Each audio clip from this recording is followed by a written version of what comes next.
Brilliance Audio presents The Millionaire's Revenge Contract by Sonya Weiss. Performed by C.J. Bloom. Chapter 1. If giving in to tears would help, Maddie Russell would cry buckets. She'd failed her younger sister, lost her job, and now her day was about to get even worse as she spotted a colleague who constantly asked her out, striding toward her, a leering grin on his face. A self-centered braggart who made fun of others, Frank was on her "oh hell no" list. She couldn't tolerate being in the company of mean people. He passed the elevators, getting closer to her, and Maddie whirled around in the opposite direction. She couldn't deal with him right now. With housekeeping being understaffed today, she'd traded her pencil skirt and blazer for a maid's uniform, and her kindness had been rewarded by being fired. Yanking a master keycard from the pocket of her work smock, she slid it into the lock and darted into the sanctuary of the Russell Hotel's finest luxury suite. She'd played here as a child and had always loved this room, with its overstuffed furniture, cheerfully colored walls, and panoramic views.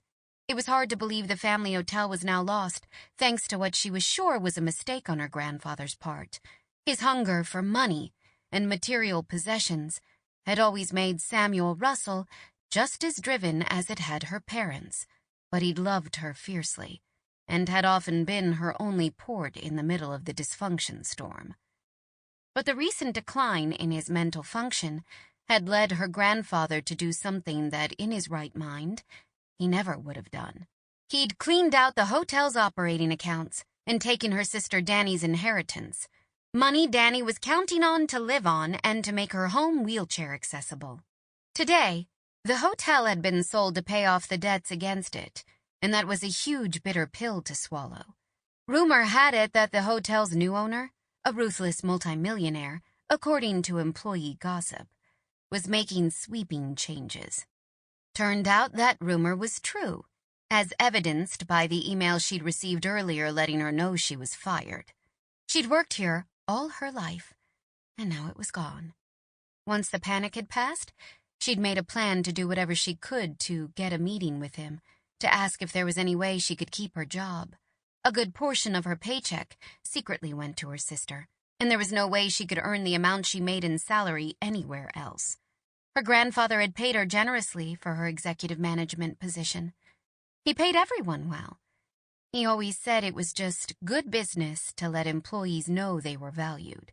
Losing that income would be devastating. Her cell phone vibrated, and Maddie answered in a whisper. "Everything okay?" Danny questioned, instantly sounding worried. Maddie did the same thing she'd been doing for the last few weeks to protect her sister. She told another lie. "Of course. I'm just busy."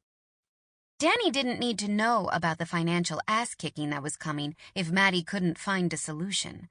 Her sister had enough to deal with. "Just wanted to call to remind you not to forget to pick up Sam's birthday cake."